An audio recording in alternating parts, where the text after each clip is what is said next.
You're out there, doll. So 25. God, you're actually such a baby, aren't you? Holy. 31, mate. Oh my god.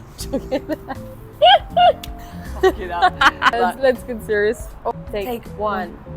Hey guys, this is Laurie. And this is Bryony. And today we're going to get back to one of your questions, which was... What do we think about intermittent fasting? And would we recommend doing so with our clients or with you guys? And my first answer would be, it depends. You were going to say that? It depends. But the majority of the time, I would say no, especially if your goal is to build muscle and you're working towards body composition because you're trying to maintain lean muscle tissue. So it kind of doesn't make sense for you to do that. But again, it depends on the goal and what you're actually working towards. What do you think? So I completely agree with you, but talking for myself and my history with eating disorder, I kind of understand why people would do it, just because it does reduce the risk of binging. Right. What I mean by that is that, let's say you wake up in the morning and you don't eat, you're not gonna have that will to binge. As soon as you put something in your mouth, it's like if it wakes something up within yourself. I used to call this the beast inside of me. It's because literally whenever it was awake, I was like, I can't control that. So I do have a few clients that do suffer from eating disorder and they do think intermittent fasting helpful.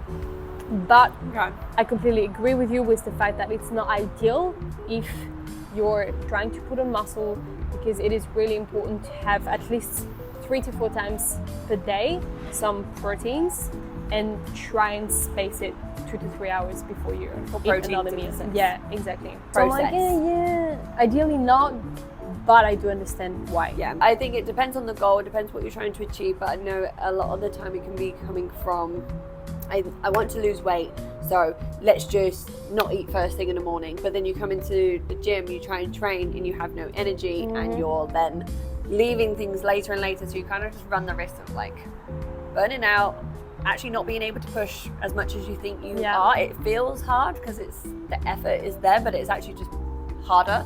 But then yes, you're delaying when you eat food or have your first meal, but if you're still consuming X amount of calories within a short period of time and you're not in a calorie deficit, then you're still not going to lose weight. So what I would recommend if you're trying to lose weight, so if you're on a calorie deficit, there is a strategy that I use myself. It's to save calories at night, because if you go to bed and you're hungry, you don't sleep that well.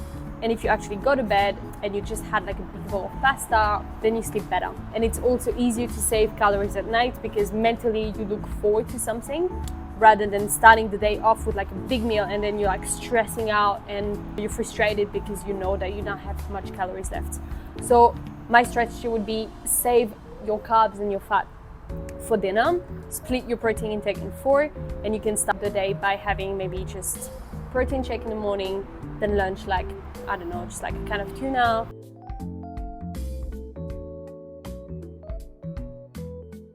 And then snack, another protein bar or whatever, and then you have, I don't know how many calories left. Then you can have some protein for dinner and all your carbs and fat left for that meal.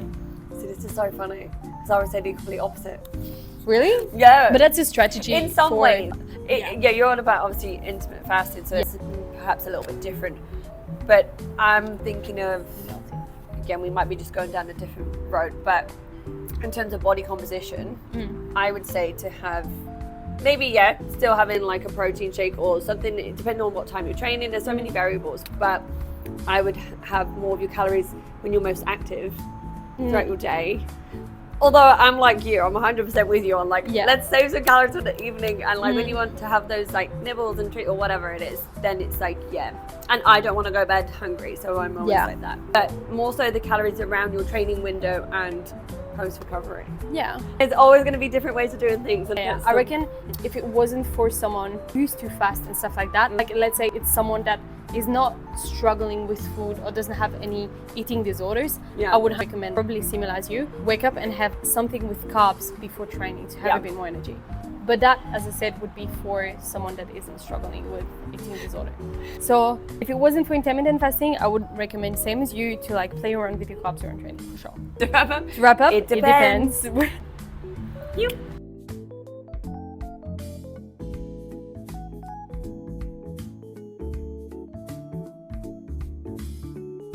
I'm also very aware that I go off on a bit of a tangent, or we both do go off on like a little bit of a tangent, and then we're like trying to keep it to that because it's so dependable, and it isn't always just a straight answer. It never is. I think it's So, good but that we it's also easy have that you like try and sometimes, bring you know, it back. different opinions. Yeah, Because you're not someone suffering from eating disorder. So it's almost from a different weird for you to perspective. be like, why would you not eat much during the day? Yeah. You know? Rather for me, it's like, I have to do it like that. Otherwise, the 'Cause in whole day my I head- think about food. yeah. See, I would think in the other way. Obviously, I've not been there, but I would think have more, not more, but like start off by having like small little bits to encourage you to eat. I guess it depends on the type of eating disorder as well. Yeah. Well, that's what Jordan was saying before when we were talking about it. He said if you're struggling with binging, fasting is good. Because as long as you don't eat, you don't feel the need to eat. And as soon as you start eating, you want to eat. And then what if you're like going down the anorexia route where you literally don't want to eat anything? Well, that's where, for me, tracking literally saved my life, because knowing how many calories I can have per day, mentally it's like, if I eat this amount of calories, I'm not gonna put on fat. So I'm allowing myself to eat because I know I'm not gonna spill over. Yeah. You know what I mean? Got a little bit of control. Yeah. Wow. That's mad.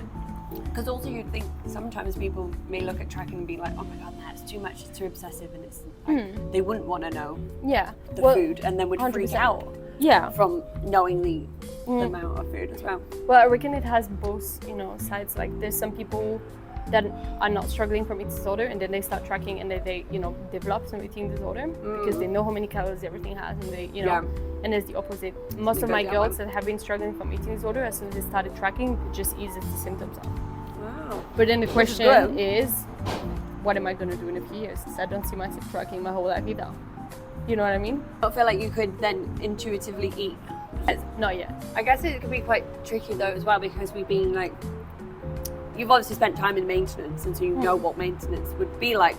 But also if you are so kind of like, okay, we're in a build, we're in a cut, we're in a maintenance, and but you're going through all those different phases, it's hard to actually remember what that day looks like, day of eating, should we say.